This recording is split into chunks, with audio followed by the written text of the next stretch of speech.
untuk anak-anak muda kita. Jadi seorang konten kreator, tetapi yang dibanggakan adalah desanya. Kedoprak, lodruk, pernah kita mendengar secara gebiar begitu? Kan enggak? Iya. Eman ini. Nah, ini harus kita hidupkan kembali. Boleh kemudian menjadi seorang seniman, tetapi bagaimana kemudian kita bisa artinya cerminan seorang budayawan itu bagaimana sih? Kan ada aturan-aturan yang kemudian harus kita ikuti seperti itu. Betul. Betul. Ternyata Kediri ini sumber seniman ternyata. Banyak. Makanya sak gebiaran, wisata sak gebiaran ini yang perlu kita evaluasi ya. Iya. Tidak hanya UMKM-nya saja, tapi juga senimannya kita perhatikan. Nah, ini lokus kita pengennya ke situ. Bagaimana para seniman ini mendapat perhatian khusus dari pemerintah.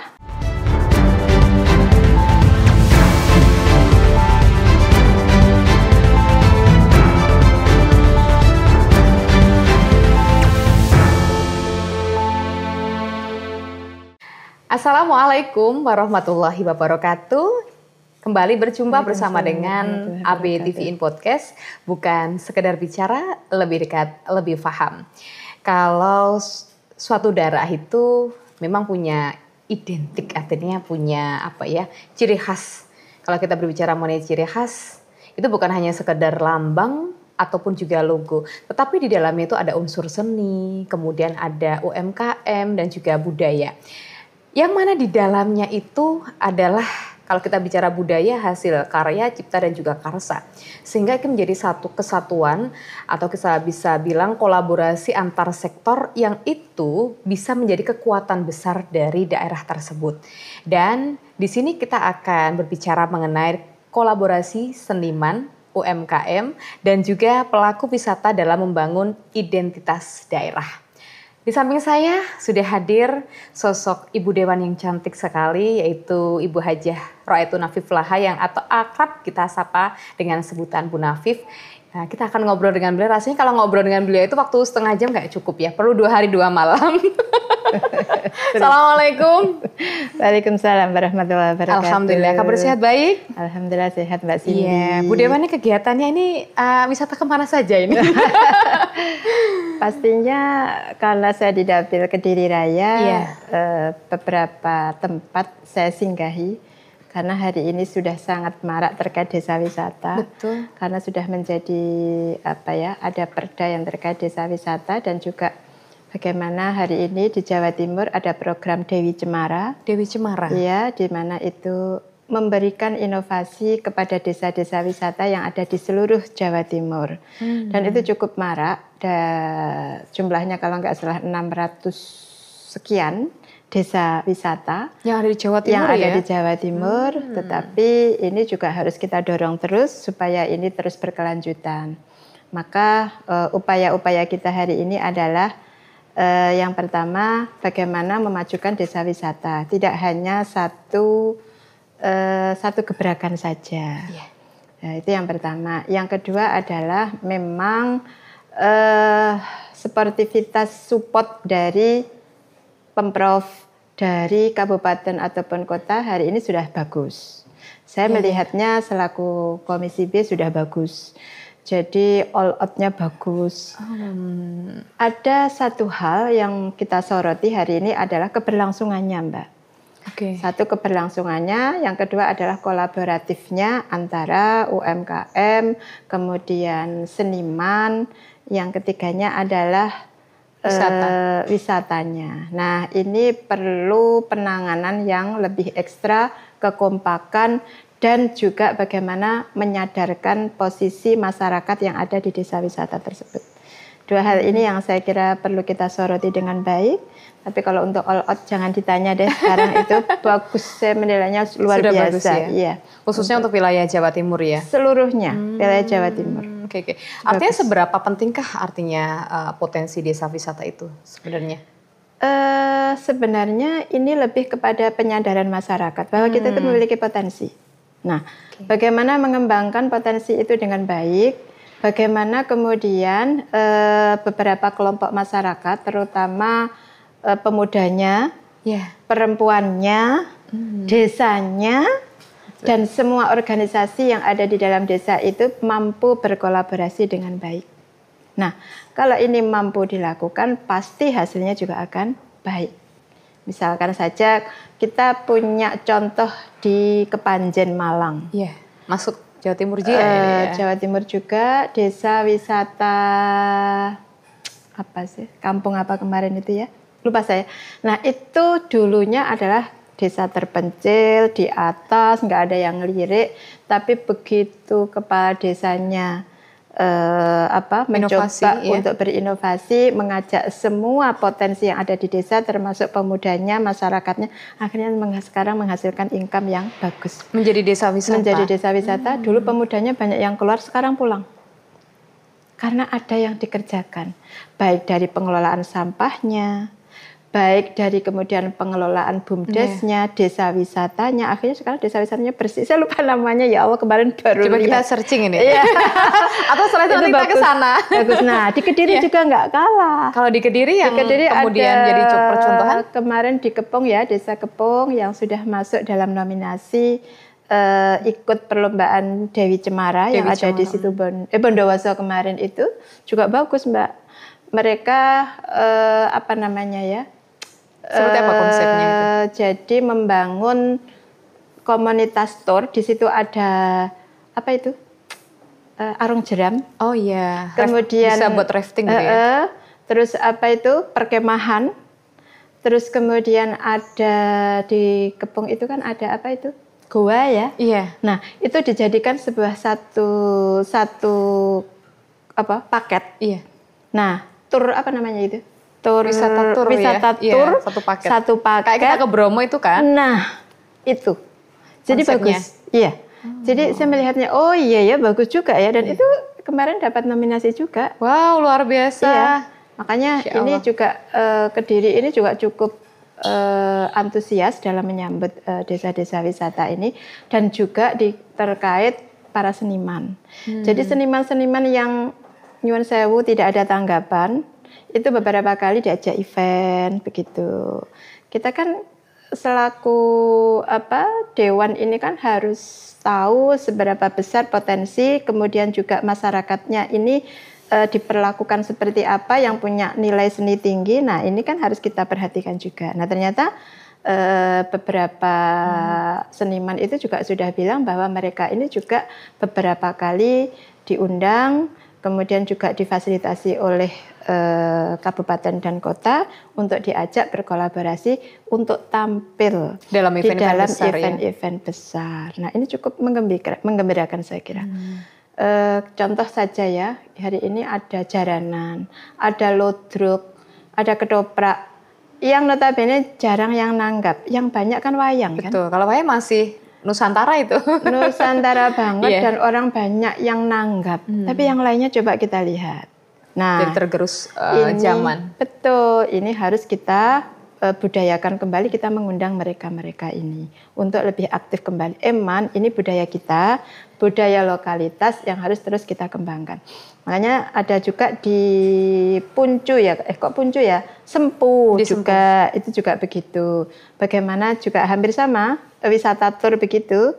Satu paket, iya. Ada masakan khas sana, kemudian juga ada desa di mana di rumah itu wisatawan diajak untuk mendalami potensi di desa itu. Misalkan kebudayaannya apa sih di sana? Masak ala desa, marut klopo, jangan pakai mesin ya. Begini pakai manual, pakai tangan. Nah, itu cukup menggembirakan buat wisatawan ya. Terus khas-khasnya yang ada di desa itu ditampilkan. Walaupun di situ juga ada sumber kekuatan adat, di mana di situ ada sumber air yang dituakan. Istilahnya sumber mata air. Sumber mata air yang dianggap keramat ya, kalau orang dianggap keramat. Nah, ini menjadi kekuatan desa tersebut, desa Sempu ya itu. Kelut misalkan. Itu sudah melegenda. Terkenal. Nah, sangat terkenal, tapi lagi-lagi kita ini di Kediri ini menjadi transit. Kebanyakan orang ke Malang, ke Batu. Nah, tapi memang kita harus mencoba mengajak para wisatawan kita wis salah nek Kediri ku juga wis udah luar biasa begitu loh. Ben gak akeh-akeh sing nang Batu nang Malang begitu ya. Biar nanti menambah anggaran. Pendapatan daerah. Betul. Makanya saya cukup apresiasi Dinas Kebudayaan Kabupaten Kediri untuk mengapresiasi para seniman ini. Mereka ajak kolaboratif baik di dalam pertunjukan event-event di Dinas Pariwisata maupun di desa tersebut.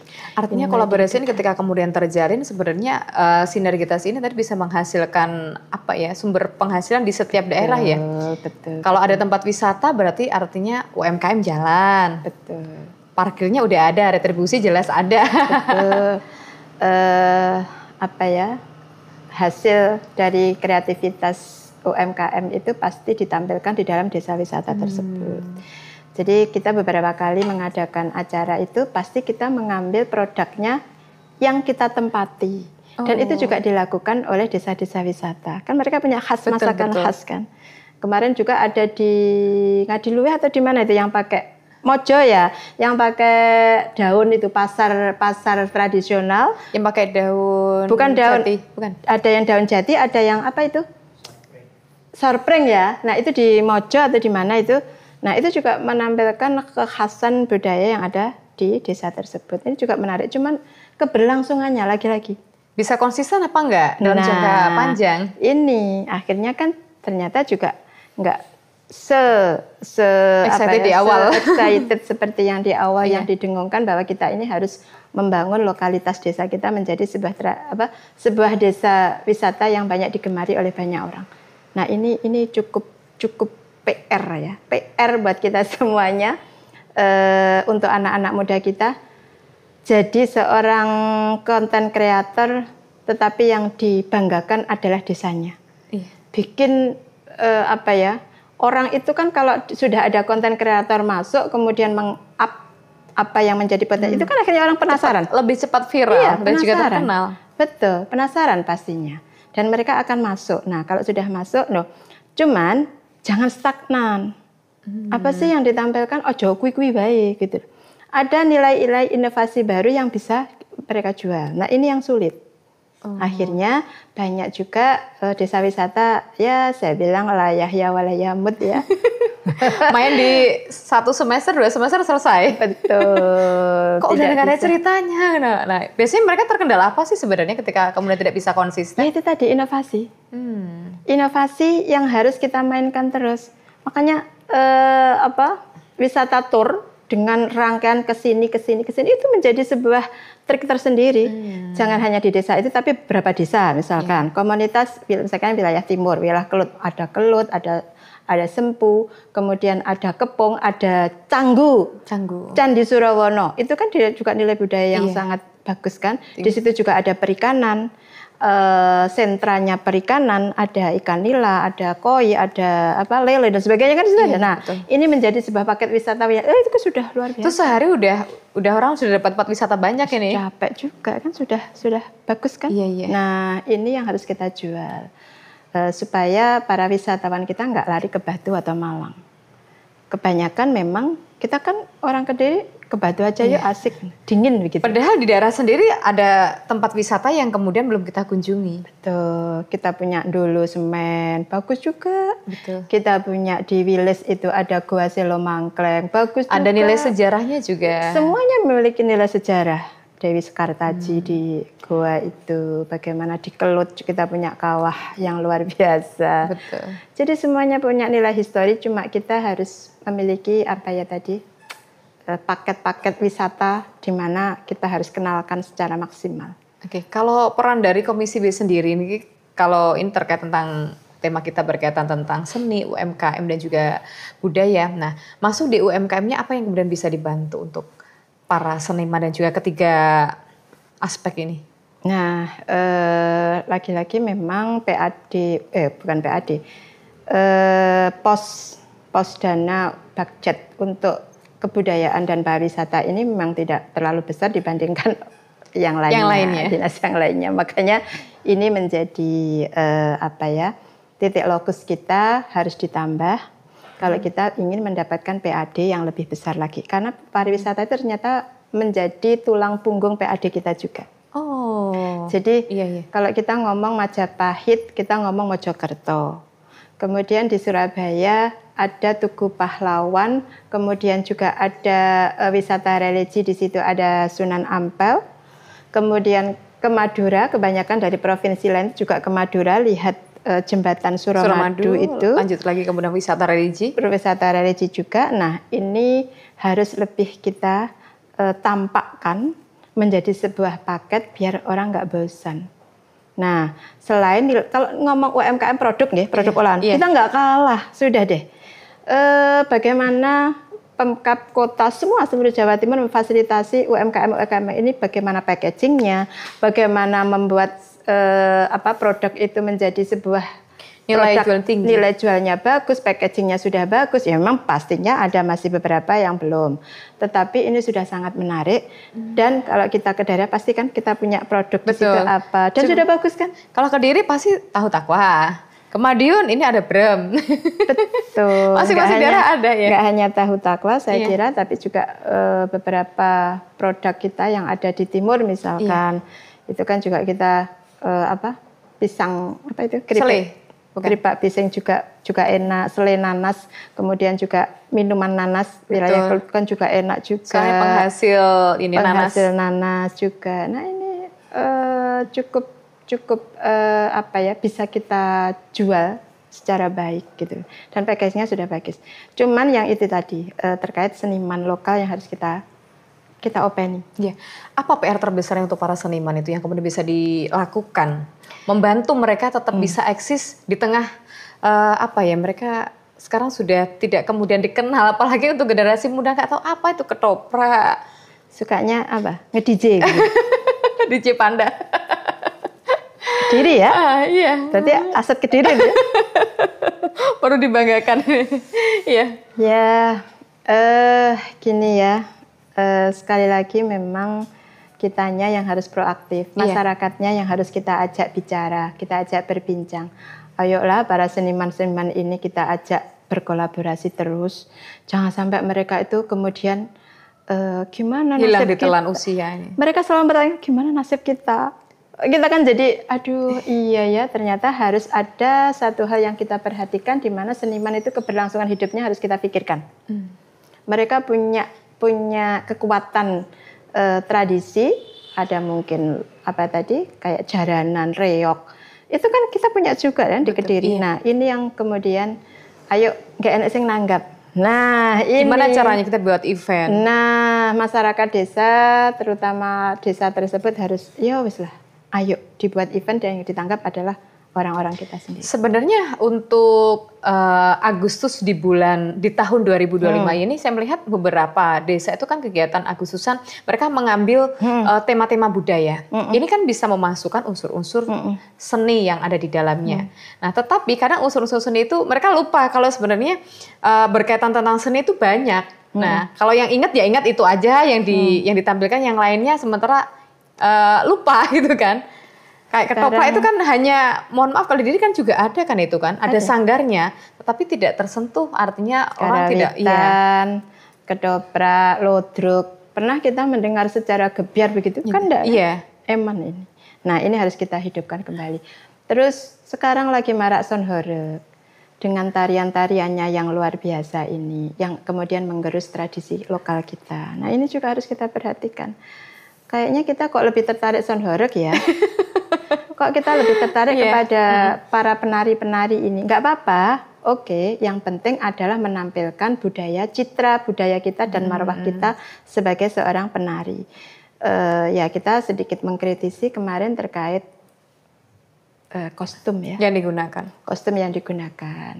Ya kita berharapnya adalah masyarakat kita sonhoreg is okay, tetapi harus memakai kostum yang sopan, apalagi menampilkan citra budaya kita. Kita orang Indonesia, orang Timur kan sangat sopan dan santun. Betul. Terkenalnya begitu. Iya. Ini sepertinya kayak bagian dari salah satu cara sonhoreg itu menjajah Indonesia. Dikembalikan lagi flashback kita 70 tahun yang lalu. 80 tahun yang lalu, bukan 70, 80 tahun yang lalu.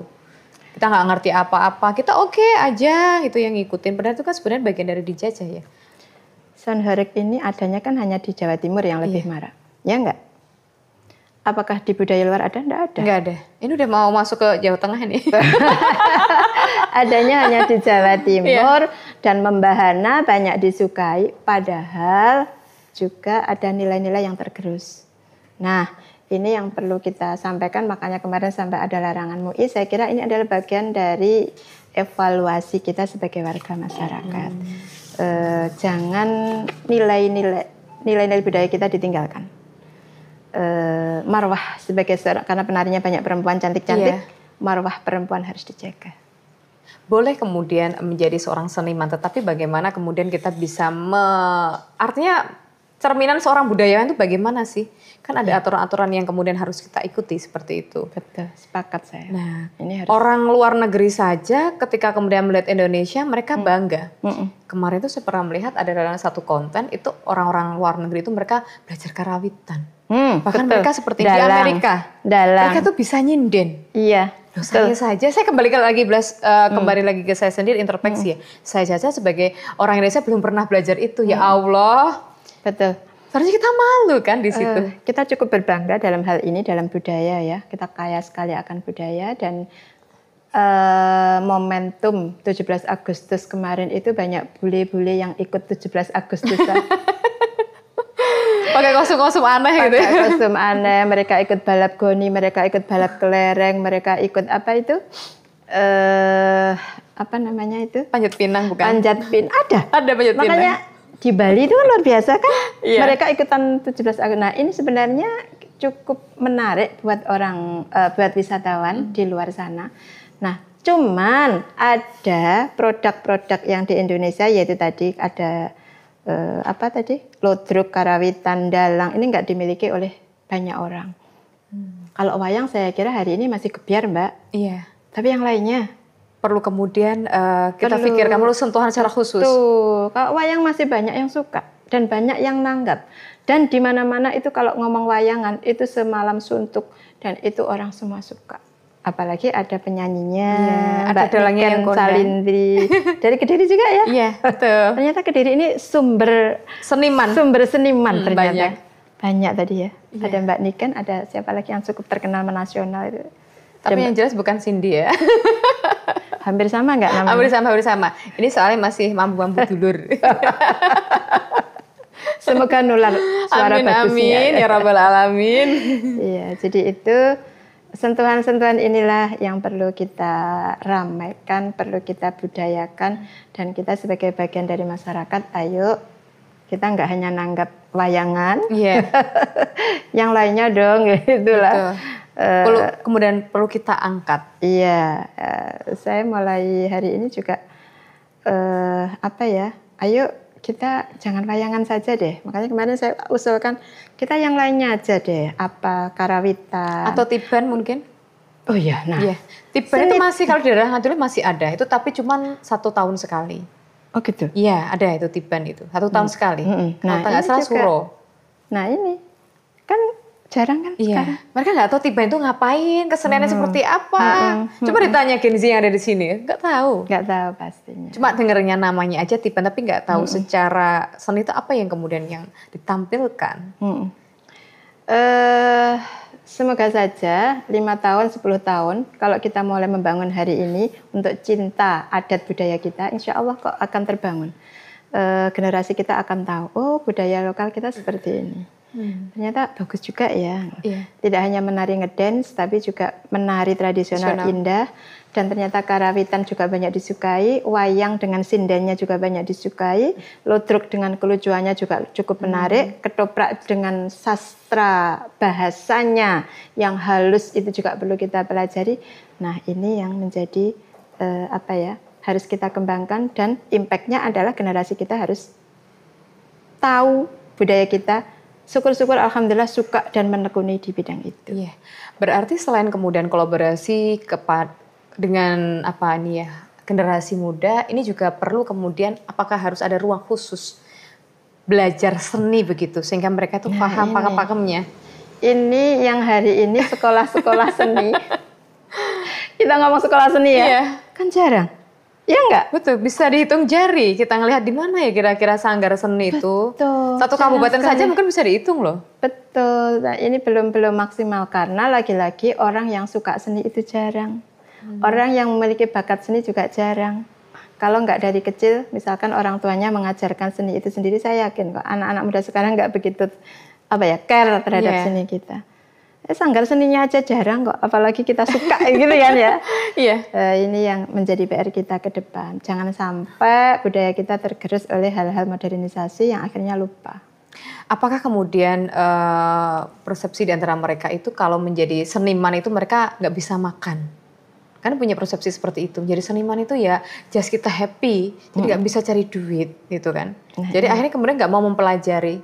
Nah ini juga menjadi PR ya. Tapi memang keadaannya kan begitu hari ini. Nggak ada yang nanggap makan apa. Iya. Kalau kita hanya mengandalkan dari bidang seni, misalkan begitu. Nah ini juga menjadi pemikiran kita tersendiri. Bagaimana kita membuat sebuah komunitas seni ini, walaupun mereka sudah punya sebenarnya, komunitas jaranan ada, Betul. komunitas ludruk ada. Nah, tapi bagaimana mereka survive di dalam penghidupannya ini yang perlu kita pikirkan. Nah, caranya bagaimana? Nah, ini PR kita semuanya.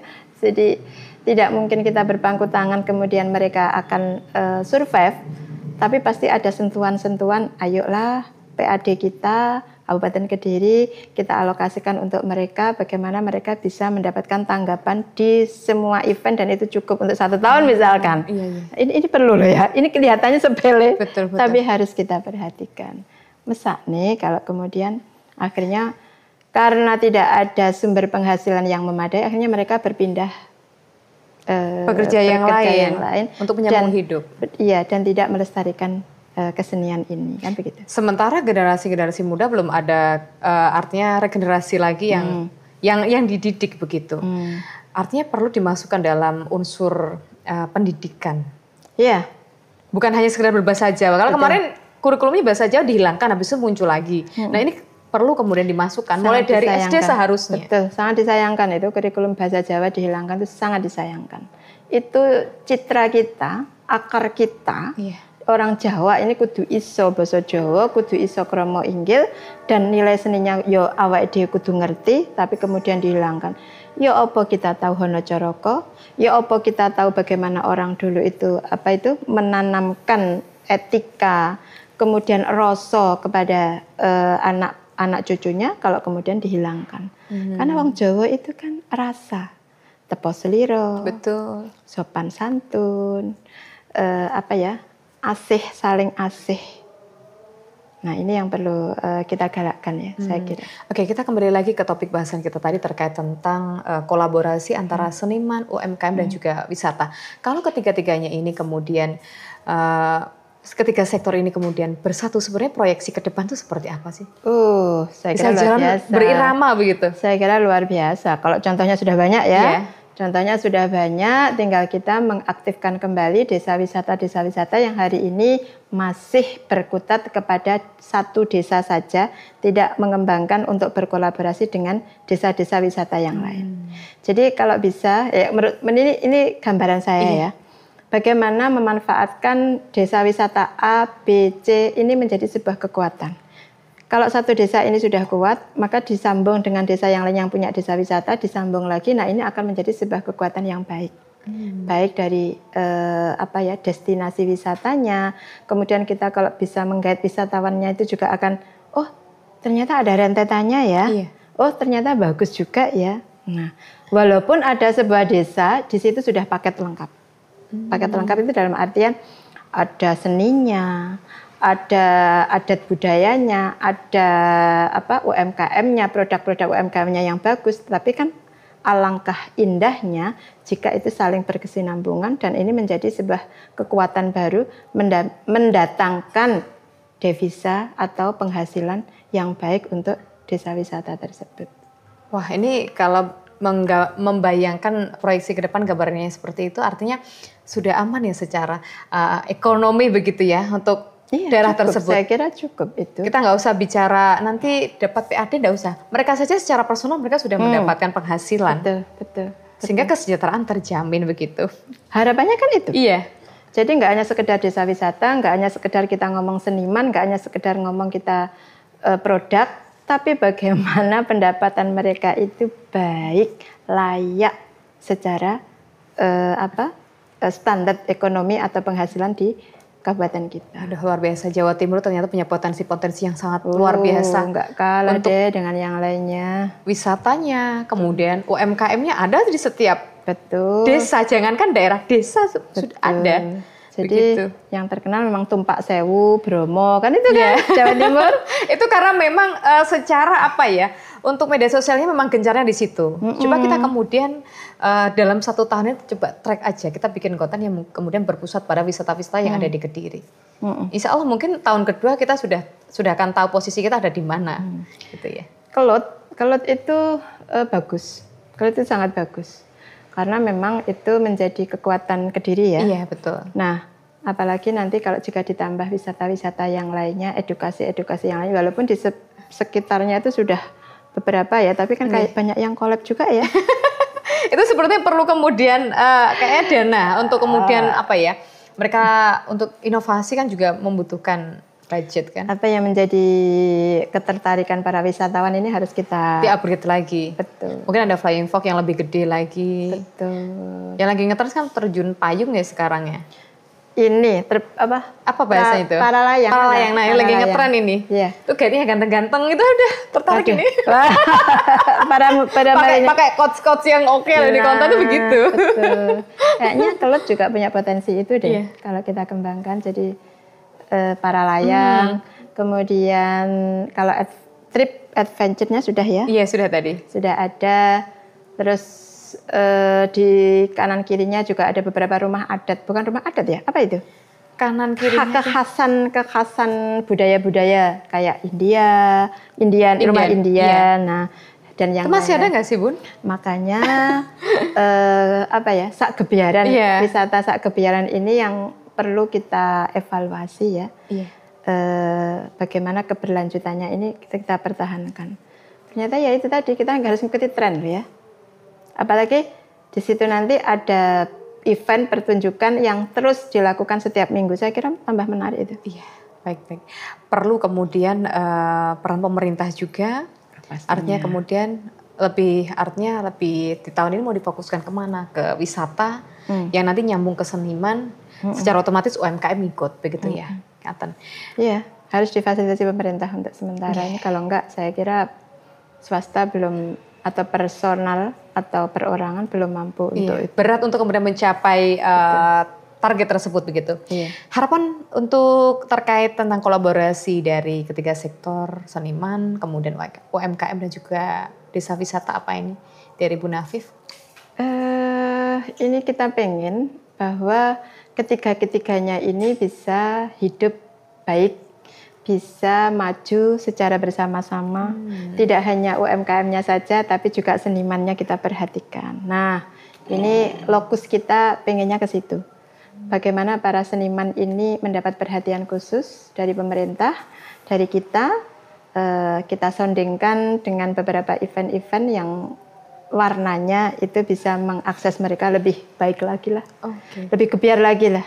Nggak hanya insidentil tiap setahun sekali, tiap tahun 2 kali. Aduh. Kalau bisa tuh main per minggu. Ya minimal sebulan sekali harus ada lah ya. Biar tetap eksis begitu.